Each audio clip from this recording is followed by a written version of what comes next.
All right. Hello, everyone. Welcome. Thank you so much for joining us today. It's really great to have you here. Welcome to this webinar entitled What Canadian Church Leaders Should Know About Mental Health and Illness in Their Congregation. My name is Katie Steeves. I'm an assistant professor at sociology at Trinity Western University and the associate research director in the Flourishing Congregations Institute. This is the first webinar of this series for this academic year. We're piloting these webinars as bite-sized opportunities to receive Canadian data on some aspects of congregational life that we might think will be of interest to Canadian church leaders. So we're going to hear today a 15-minute presentation. There'll be an opportunity for you to connect with those findings via the question and answer period. That will also be 15 minutes.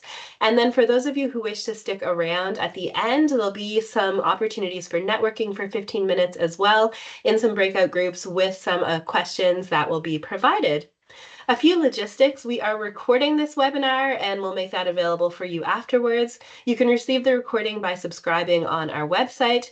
If you wish to raise a question at any point during the presentation or afterwards, please insert the questions into the Q&A text box, which can be accessed by pressing the Q&A button at the top of your screen. For the sake of simplicity, we'd ask that you put your questions there as opposed to in the chat so that we can make sure that they're all consolidated in one place. Without further ado, I'm so excited to hand things over to Dr. Joel Thiessen, our presenter for today.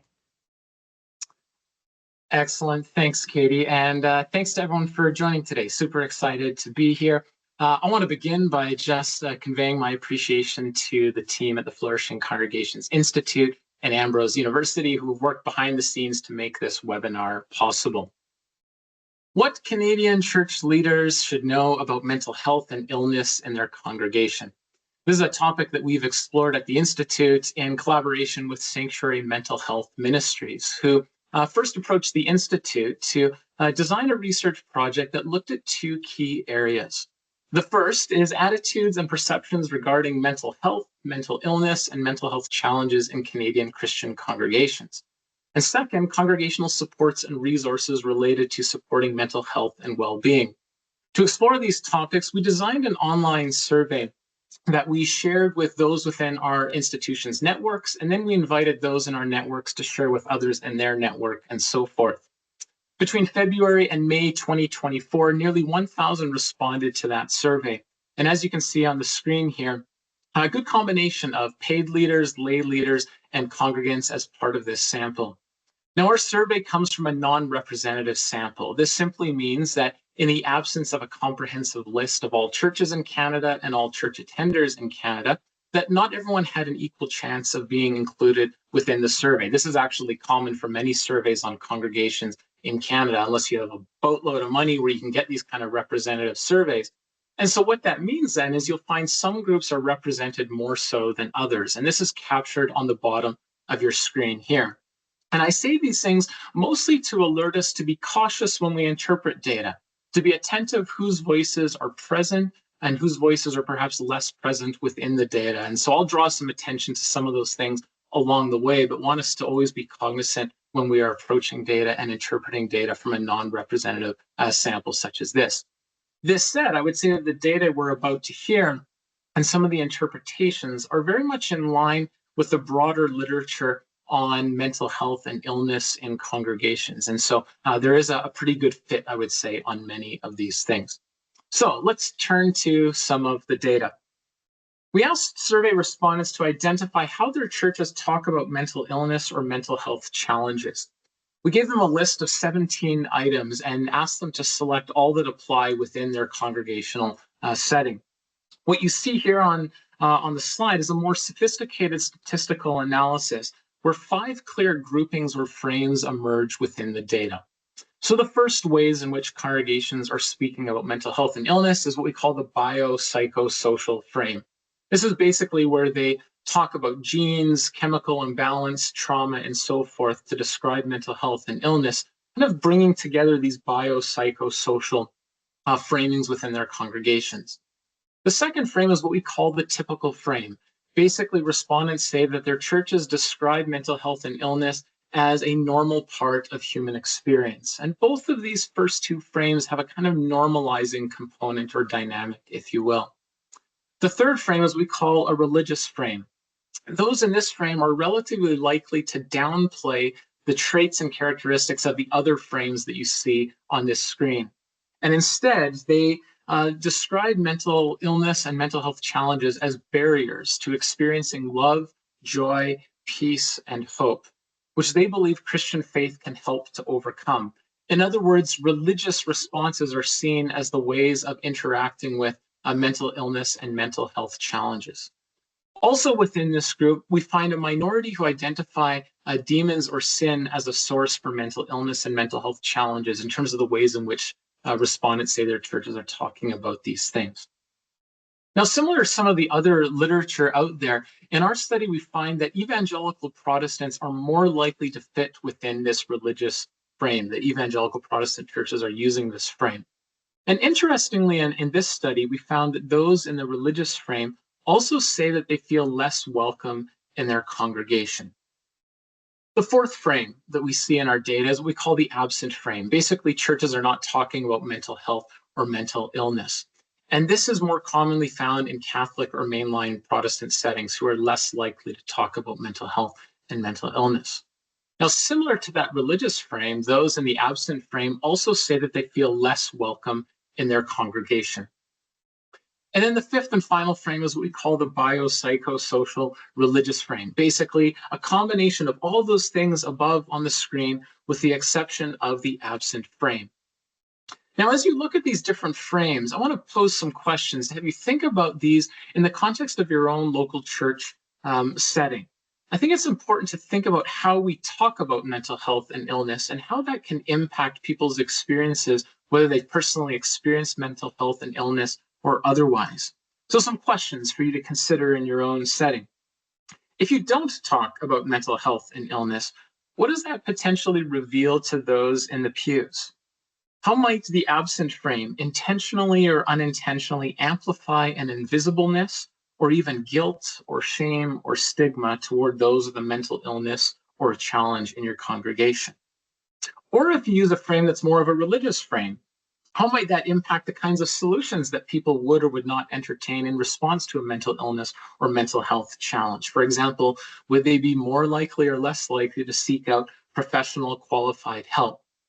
Wherever you land in this discussion, I want to underscore that the frames we use, the ways in which we talk about these things, can have an important impact on those experiencing mental illness and mental health challenges for how they see themselves and the kinds of resources that they seek out in response to some of those experiences. Now, in presenting these frames, I think it's important to stress that 2/3 of those frames and respondents appear to normalize mental illness and mental health challenges. And we see this in two other survey questions. One, we see that 67% would not be embarrassed if other congregants knew they were experiencing mental health challenges. And second, 76% would not be embarrassed if it was known that they were seeking help from a mental health professional. And I think for me that one of the core storylines, if you will, within this research are the ways that mental health and illness is normalized within Canadian churches. This isn't happening across the board in all contexts and spaces, but a general storyline is that the normalization of this topic does occur. But at the same time, we shouldn't overlook that there are other experiences within congregations. And this is where we see that stigma does exist for some in Canadian churches. So a couple survey questions here. We see that 28% would be embarrassed if other congregants knew they were experiencing mental health challenges, and 20% would be embarrassed if it was known that they were seeking help from a mental health professional. In 1963, an excellent book was released by Canadian sociologist Irving Goffman, who talks about the social processes and experiences involved with stigma in society. And I highly recommend the book. It's very accessible, I would say, to a lay audience to understand the ways in which stigma arises and evolves and the social processes at work that can help us become more attentive to how that increases potentially in a social group and maybe helps us to give attention to ways that we might diminish the level of stigma that exists in this context regarding mental illness and mental health challenges. Now, in light of these frames as kind of a background, another interest of ours within the survey was what we know about congregational support for those experiencing mental illness and mental health challenges. Here we see that 77% self-report in this survey having had personal experience with mental illness or mental health challenges. And I always want to underscore, going back to the strengths and weaknesses of any kind of study, that this doesn't mean that 77% of all people in all Canadian churches report experiencing mental illness or mental health challenges. But within this particular sample, we see these figures. Of the 77%, 60% have sought support from members of their congregation. Might be religious, emotional, material support, and so forth. And of those who have sought support, 81% felt supported by those in their congregation. But what kind of supports are congregations actually providing to those with mental illness and mental health challenges? We posed this statement to respondents. In the past 12 months, my church has supported people experiencing mental illness or mental health challenges by offering the following supports, and they could select all that apply. And here you see a range of those options and the percentages that responded to each. What stands out in this data is that Canadian Christian congregations generally respond to mental health challenges by praying for individuals, providing pastoral supports, and by helping individuals find resources for support. Elsewhere in our survey, not shown on the slide here, we learned that this topic of mental health and illness arises monthly or more in corporate prayer and informal conversations between members, followed by sermons or homilies once every 6 months or more. And I think these are, on one hand, encouraging signs, because these are the contexts where those in the church community are most often gathered. In other words, you have the largest audience to hear the narratives and framings about mental health and illness within congregational settings. On the other hand, we know from other survey questions in the study, not shown on this slide, but complementing what you're looking at here, that over half say their churches never or annually offer seminars or workshops or training, or partner with organizations who specialize in this domain. And so if I was to kind of link all these pieces together, while prayer, pastoral care, and friendship and so forth are valuable in supporting individuals with lived experiences of mental illness and mental health challenges, these actions could potentially be complemented by more comprehensive responses to address the critical mental health concerns of community members. And so on the right-hand side of your screen, I raised some questions again for you to think about this data in the context of your local church. Beyond prayer and pastoral care, which are super important, and I don't want to understate the importance of these things, but thinking beyond those things, where is your church talking about the subject of mental illness and mental health? Is it in sermons? Is it in corporate prayers? Is it in small groups or Bible studies? Is it bringing in outside experts and so forth? Where are the places and spaces that you're talking about these things, if you're even talking about it at all? And when you talk about it, how are you actually framing it, going back to those 5 frames? And how do those frames potentially help or hinder those experiencing mental illness and mental health challenges confront some of those experiences and realities? And what other resources are you providing to assist congregants? I think these are the kinds of questions that hopefully just kind of, if you haven't thought about these before, get you thinking about these anew for the first time, or potentially take some next steps in response to these things. Now, as we talk about congregational supports, we're also interested in how equipped congregations are to respond to people experiencing mental illness or mental health challenges. What you see on your screen here are 3 different groups, all respondents at the top. The middle category are those who say or self-report that they have personally experienced mental illness or mental health challenges. And then at the bottom, those who say they have no personal experience with mental illness or mental health challenges. And what stands out in this data is that among all respondents and those who say they have personal experiences, over half disagree or strongly disagree that their congregation is equipped to respond. Unsurprisingly, those who say they don't have personal experience are less likely to say that they disagree or strongly disagree that their congregation is equipped to respond in these ways.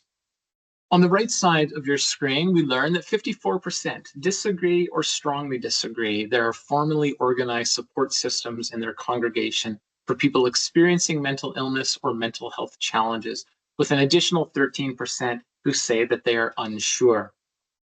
Other data points help us to understand as well the ways in which congregations are or are not equipped. 65% of paid and volunteer lay church leaders in our sample say that in the past 12 months, someone came to them for help because they or a family member was experiencing mental illness or mental health challenges. And of that 65%, 31% say that they feel very equipped, and 64% say they feel partially equipped.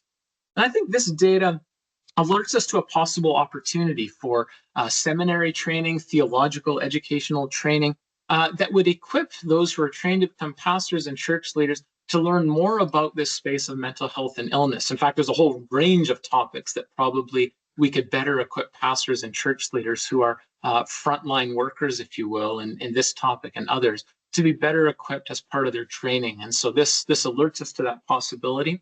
I think it also draws our attention to other professional development opportunities while folks are serving in local churches to have workshops and training and so forth. And this is why we've been really enjoying our partnership with Sanctuary Mental Health Ministries as an organization that seeks to provide these kinds of resources and assistance to churches who maybe lack the kind of equipping that they may need to interact with those within their congregation. To further the point on equipping congregations, 55% of all respondents agree or strongly agree that they are equipped personally to support people in their church living with mental illness or mental health challenges. And then finally, 50% of those who reported experiencing mental health challenges are unwilling to seek support from their congregations because others lack the right expertise to help. And this could reflect a couple of things in terms of the unwillingness. On one hand, it could reflect that congregations and its leaders and members actually are ill-equipped, and so there's a hesitancy to turn to others within the congregation. On the other hand, it could also reveal an openness to tap into professional trained experts outside of congregations in the space of mental health and illness who can help individuals encounter some of those experiences that they have personally where the congregations may not have the expertise to do so. And so, in sum, and I know I've given you a lot of data in a short period of time, so I just want to summarize a couple of key highlights. First, there are many encouraging signs of the ways that mental health, illness, and challenges is being normalized in congregations, reflected in the frames that congregations use to talk about this subject. Still, stigma does exist for some, and there are opportunities for congregations to take seriously these perceptions and experiences. Second, most who self-report experiences with mental illness or mental health challenges say that their congregations have supported them well. I think this is a good news story. At the same time, there's an acknowledgement that more comprehensive supports are needed alongside better equipping for congregations to meaningfully support its congregants. So, a quick overview. But wait, there's more than this. I want to alert you to the next month in November 2024. If this has kind of whet your appetite and you want to hear more about these things, we're going to have a joint webinar with the folks at Sanctuary Mental Health Ministries. We're also going to release a report that shares this data and many other data points on what we've learned from this study. And so I want to invite you, encourage you to visit our websites where we'll share more information about dates and times and so forth, where you can join that webinar and so forth. So I'm going to stop talking and I'm going to hand it back over to Katie, and we'll see what questions you have and maybe continue the discussion for the next little while. So over to you, Katie. Awesome. Thank you so much, Joel. Really great to hear some of that data. There's no questions yet, but now is the time. So please feel free to use that Q&A function at the top of your screen and put your question into the question and answer box. I look forward to continuing the conversation. As folks are doing that, Katie, you're a fellow sociologist. You spend time in congregations. What stood out for you in the data, and/or what questions come to mind for you as you think about these things? Well, as someone who loves Goffman, I appreciate that you highlighted stigma, and yeah, I think it would be a really effective and interesting resource for people to use if you are interested a little bit more in knowing where stigma might come from, how we can kind of combat stigma, that sort of thing. We do have a question. What mental health problems are most common and what training would help is the first question. Yeah, excellent question. This is not something that we tapped into in this survey specifically. And there's a few reasons for that. And we do have some broad information on that, but it's always a challenge when you're asking individuals to self-report. And there's strengths and weaknesses to that in this kind of survey. And so we wanted to kind of take the broadest approach possible to understand how people might say, okay, do they have experiences with these things? And so I would encourage you to check out our full report to engage that further. What kind of training would help? I think first and foremost, I think it's important to know what one's limits are in terms of training and expertise. That while church leaders, I was at a conference last weekend attending some sessions related to mental health and congregations, and church leaders are often spoken of as first responders, right? You know, congregants will come to them and say, you know, I'm having these challenges or mental illness and so forth. And so you're a first responder kind of performing triage of sorts, but you may not be equipped to know what to do. And I think this is where tapping into the other expertise and the other expert network system is really important. So if you're in a church that isn't even aware of who those experts are, whether it's counseling services and so forth in your community, I would encourage you to make connections with those folks. I would say Sanctuary Mental Health Ministries can be a really helpful training resource to even give you some vocabulary and language for how to think about these things that would help you to both journey alongside members in your congregation, but then refer people on to those who may have stronger training and expertise, and to not step out of the bounds of your training and expertise and try to do things that you're not actually qualified to do. I think being very careful in that is really important in this discussion. So yeah, thank you for the question.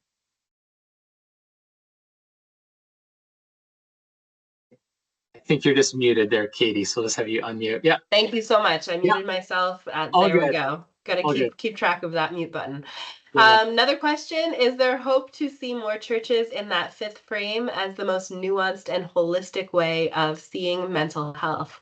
The one that incorporates all of the various frames. Yeah. I mean, it's hard to say from a single survey at a single point in time whether there's hope that things will move in those directions, or even what is the most ideal or less ideal framework for viewing those things. But I would say that the more that we talk about these things, not just in these kinds of sessions and congregations as a whole, but even in society as a whole, as that becomes more normalized, I would say that we'll see shifts more and more in those kinds of directions, particularly in the three frames that normalize mental health and mental illness within society. Yeah.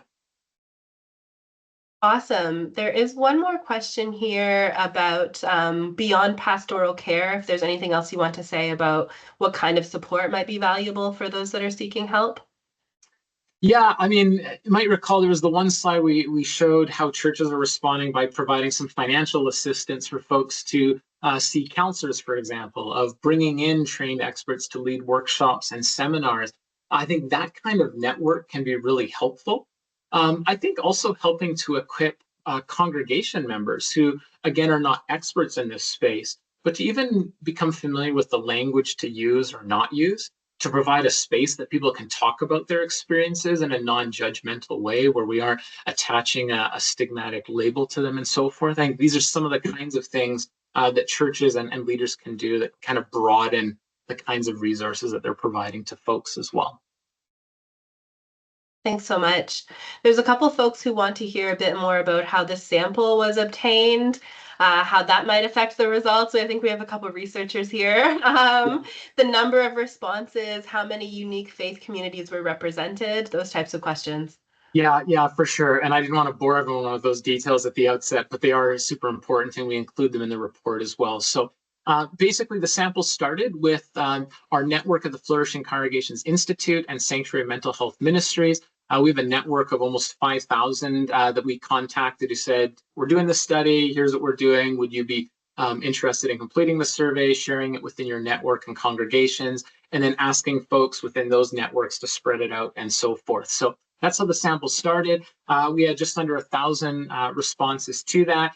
There was a mixture of evangelical Protestant, mainline Protestant, Catholic, and Orthodox communities who were within the study overall. Really tiny proportion of Orthodox, more so on Catholic and mainline Protestant sufficient that we feel like we could make some comparisons. And so I did that, and we talked about the frames in that regard. And then, I mean, you find different regions that are represented more so. And this reflects as a limitation of kind of snowball sample through one's networks, that our primary networks, BC, Alberta, Ontario, reflect some dominant networks that we have within our two organizations and so forth. So it's not perfect for sure. I mean, we would love more money so we could do a representative sample of congregations on a range of topics. So this would increase the precision on some of these things. But I think some of these findings are very much in line with what we're reading and writing about elsewhere in the literature more broadly. So yes, there's some caution we use, and we do that in the report, and we ought to do that. But I don't think this is far off from kind of sensible things we would expect and make sense of in light of the larger literature. So yeah, I hope I've addressed without going into too many methodological details. Yeah, for sure. I think a related question here as well is about if you'll be exploring age, gender, economic status, etc. Yeah, we did poke around on age and gender. We don't have questions on socioeconomic status, but there weren't dominant differences to stand out here, other than who actually completed the survey. So you might recall earlier, one of the earlier slides is that women were more likely to complete the survey than men, and this is reflective of other things we know in research methods. So women are more likely to attend church, for example. We know that there's a gendered narrative to mental health and illness. So even just levels of interest and engagement and discourse here use in that way as well. And so that is present. Age, we have a pretty good continuum right across the board. We did test for a number of variations and didn't see any sizable differences or significant differences between different measures within the study here. We might have room to go through a couple more here. Are these findings reflecting attitudes by some traditions that church should provide alternative services to those available in the secular or public sector? It's an interesting question.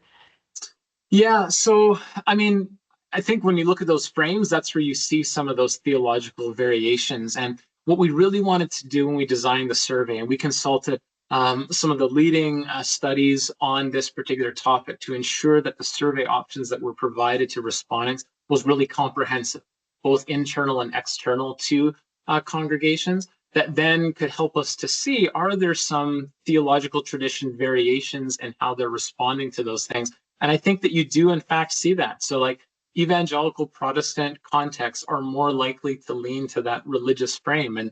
And that reflects, in part, kind of a historical understanding of sort of evangelical church's relationship to secular society. There's a much stronger us-them dynamic. And so you can read research by Sam Reimer, for example, a sociologist at Crandall, who talks about the place of evangelical theology relative to society at large. Whereas we don't see that in, say, mainline Protestant churches, and even with Catholics, where they don't talk about it as much. In fact, what we see with mainline Protestants, I didn't note this earlier, but while they're less likely to talk about it, when they do talk about it, they're more likely to use the biopsychosocial frame versus the religious frame. And so even there, you can see in mainline Protestant traditions that tend to be a bit more modern in their approach to secular society, if you will. We see that coming out in the discourse here as well. And so we highlight some of these things in the reports that will come out in November too.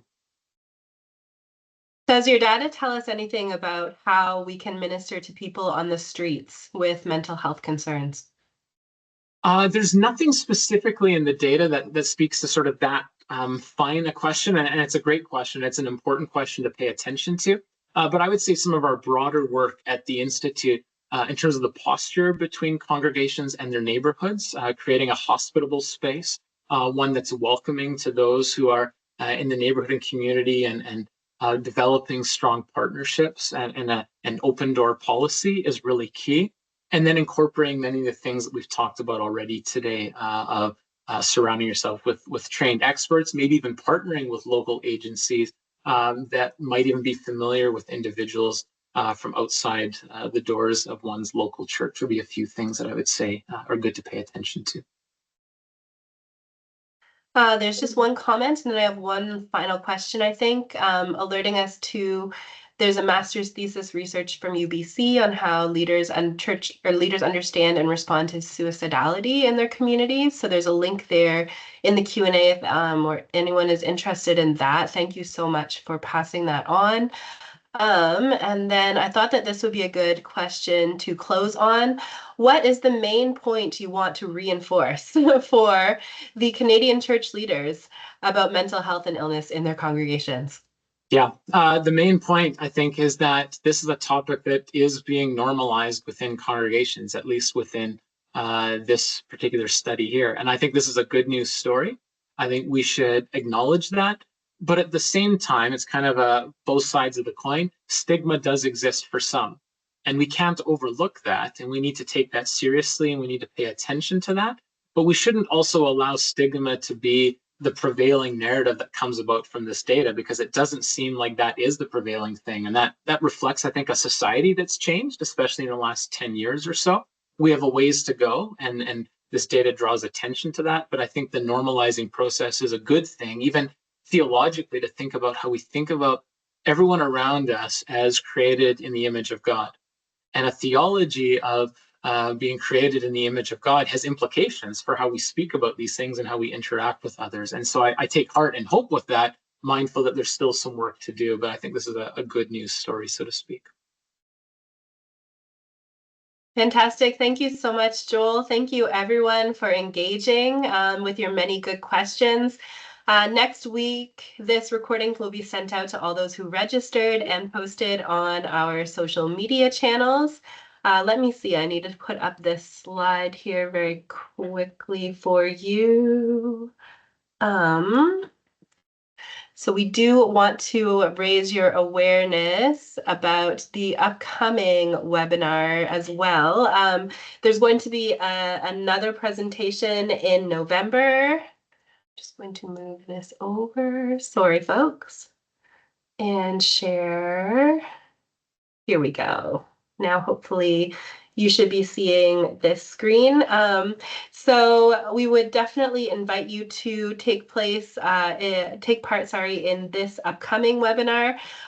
Mike Wood Daly will be talking to us about congregations that make a difference in their community, the halo effect. So this is up and coming. This is also going to be about the point in our webinar today where we would invite you, if you have joined us today and are not interested or available to stick around for networking, this is probably a good time for you to think about making your exit at any point.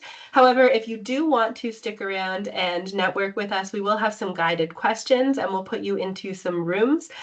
So I will just advance these questions now so that you can see. So you'll have the opportunity to introduce each other, provide a central insight, a biggest question, talk about initiatives that might be working in your context, or steps to consider to take in your context, allowing for space for hopefully everyone in your breakout group to contribute. We also will be inviting you to head out directly from the breakout groups whenever your conversation has wrapped up, or at the end of our time in about 15 minutes, the rooms will close from our end. So that will be your cue to head out. Thank you so much today for your participation and for conversing with us around this really important issue.